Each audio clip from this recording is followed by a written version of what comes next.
आज मैं सवारी वाले बच्चों के लिए कुछ बातें लेकर आई जो बहुत गहन है। तकलीफ में हो, लोग कोसते हैं, डरते हैं आपसे, कहीं आप पे तांत्रिक क्रिया तो ना कर दे, ऐसा लोग सोचते हैं आपके बारे में। चिंता मत कीजिए, डरिए मत। एक ऐसी शक्ति मां काली जिसने संपूर्ण सृष्टि को बनाया, जब पूरी पृथ्वी ही जलमग्न थी, हर जगह जल ही जल था, अंधकार में भी जो प्रकाश दिखाती है, ऐसी शक्ति ने आपको अपनाया। जब ऐसी शक्ति पास आएगी तो वो निर्मल, ईमानदार, सच्चे साधक के पास ही आएगी। मैं जानती हूँ आप माँ काली की सेवा करते हैं, पूजा करते हैं, कोई रहा नहीं आपके जीवन में, मित्र नहीं रहे, सगे संबंधी नहीं रहे, दोस्त नहीं रहे, कोई रिश्ता बनता है तो वो छूट जाता है, अकेला महसूस करते हो। क्या सोचते हो कि आपके जीवन में क्यों हो रहा है? आप अकेले हो?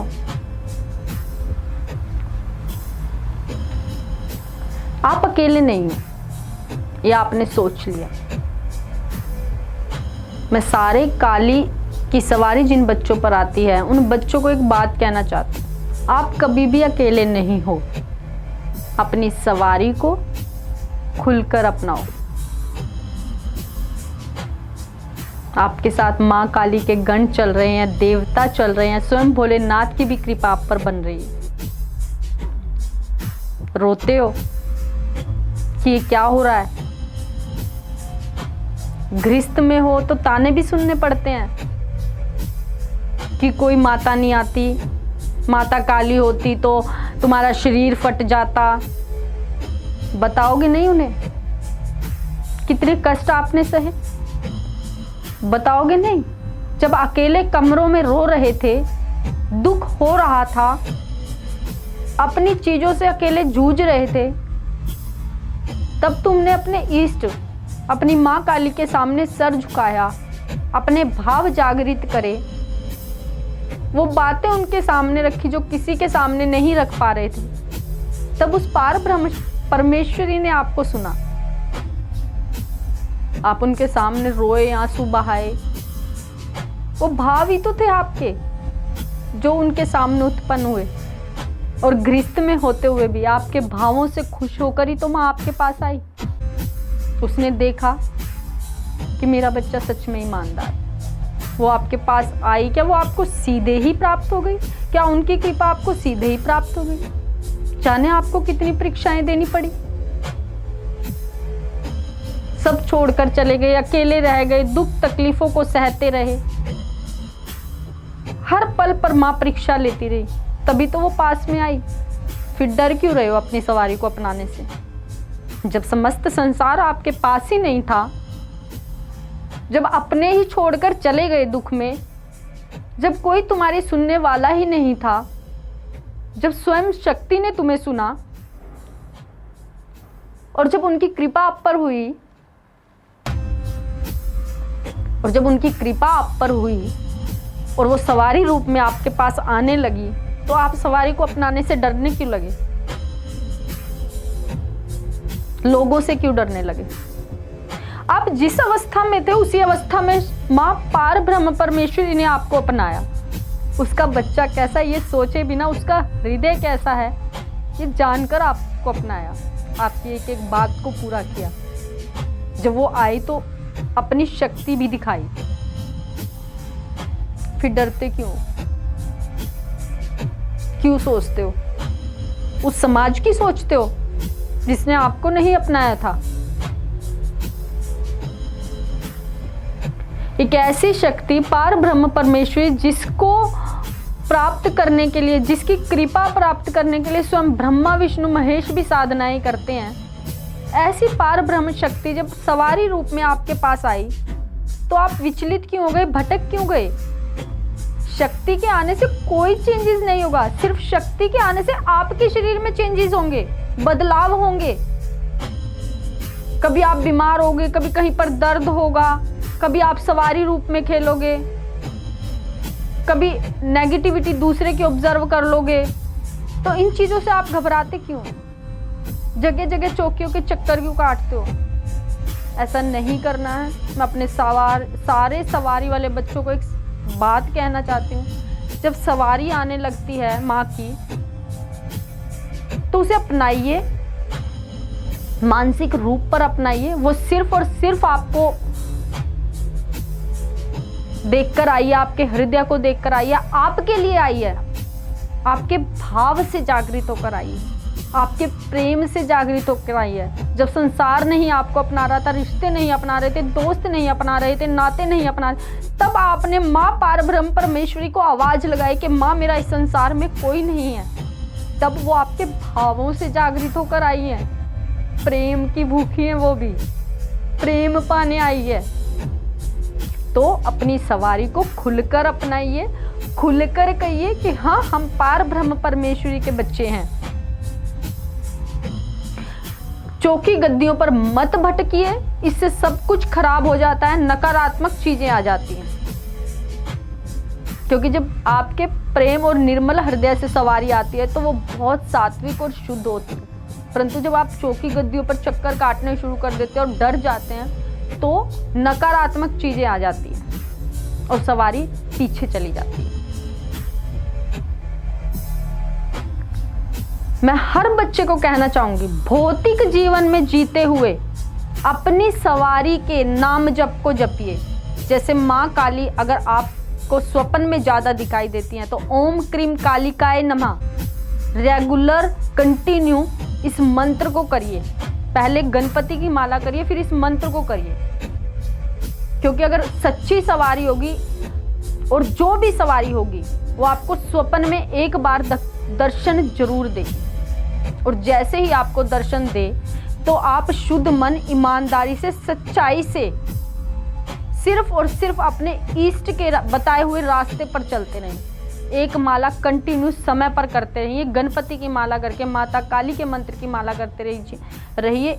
गणपति की माला करके दुर्गा की माला कीजिए, भगवान भोलेनाथ की सेवा कीजिए। समय आने पर सवारी स्वतः ही आपको अपने गुरु के पास ले जाएगी।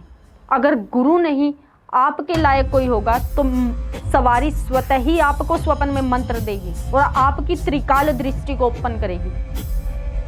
जब त्रिकाल दृष्टि ओपन होगी तो स्वप्न सिद्धि और वाणी शुद्धि आपको स्वतः ही प्राप्त होगी। कुछ लोगों के मन में एक वहम आ जाता है कि सवारी आ गई है, काम बंद हो गया है, घर में ये दुख आ गया है, इसीलिए कहीं ये सवारी की वजह से तो नहीं हुआ। सवारी की वजह से वो नहीं हुआ, ये लोग आपको भटका रहे हैं। आपकी सवारी आपके लिए आई है, आपके भाव से जागृत होकर आई है, वो आपके ही चक्रों को जागृत करने आई है, आपको संसार के सारे सुख वैभव देने आई है। आप उस सवारी का नाम जप करिए, सवारी स्वतः ही आपको आपके रास्ते पर लेकर जाएगी, आपके गुरु मंत्रों पर लेकर जाएगी। सुख और दुख एक नॉर्मल इंसान के जीवन में भी आता है।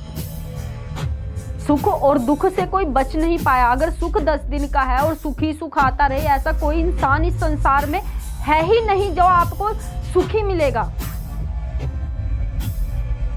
अगर शरीर में रोग लग गया तो बहुत से लोग हैं सवारी को कोसना शुरू कर देते हैं, कहीं सवारी की वजह से तो रोग नहीं लगा। सवारी कभी भी आपके अंदर रोग नहीं लगने देगी। जो रोग अगर 100% लगना होगा तो वो मात्र 1% ही लगेगा। सवारी कैंसर जैसे रोगों को भी रोकती है। सवारी कभी भी आपको तकलीफ देने नहीं आती और कभी भी तकलीफ नहीं देती। ये मिथ फैलाया जा रहा है। अपनी सवारी को अपने ही अंदर समेटकर, अपने लालच क्रोध को समेटकर, ईमानदारी और सच्चाई पर चलते हुए आप उस शक्ति का नाम जाप करिए। मैं चैलेंज करती हूँ, अगर ये शक्ति आपको आपके रास्ते ना दिखाए, आपको अपने रास्तों पर लेकर जाएगी, आपको मंत्र देगी, आपको गुरु के दर्शन करवाएगी, या फिर कुछ ऐसी स्थितियां उत्पन्न होगी कि जिससे जो गुरु आपके लायक होगा उसका हाथ आपके सर पर रखवा देगी। अपनी सवारी को खुलकर अपनाइए। सवारी आपको संसार के वो सुख देने आई है जिनके लिए आप सवारी के सामने, जिनके लिए आप माँ जगदम्बा के सामने रोए। वो रास्ते खोलने आई है जो आपने कभी सोचे भी नहीं थे। और एक और विशेष बात मैं आप सबको बता दूं, जो हमारे सवारी वाले बच्चे हैं, कुंडलनी सिर्फ और सिर्फ उनकी जागृत होती है। भले ही इतिहास उठाकर आप देख लेना, जितना मैंने अपने शरीर पर रिसर्च किया, अपने ऊपर रिसर्च किया, कुंडलिनी और त्रिकाल दृष्टि सिर्फ माँ काली के साधकों में ही हिम्मत होती है, उनकी ही ये कुंडलिनी और त्रिकाल दृष्टि ओपन होती है। इसीलिए साधु संत वनों में बैठकर माँ के नाम जप करते हैं, साधनाएं प्राप्त कर लेते हैं, चाहे वो कितनी भी साधनाएं प्राप्त कर लें, परंतु भगवती की सवारी उन्हें इतनी जल्दी प्राप्त नहीं होती, उन्हें सालों साल लगते हैं जितनी गृहस्थ को प्राप्त होती है। भटकिए नहीं, सवारी को अपनाइए। और जब आप सवारी को मानसिक तरीके से अपना लेंगे कि हाँ मैंने भाव जागृत करे, मैंने पूजा पाठ किया, मैंने आह्वान किया, मैंने प्रकृति को जोर से चिल्लाकर बोला कि माँ आप कहाँ हैं, तो वो प्रकृति स्वयं आपके नजदीक आई। आज भी मैं इस बात पे चैलेंज करती हूँ कि कुंडलिनी सिर्फ और सिर्फ सवारी वाले बच्चों की ही ओपन हो सकती है,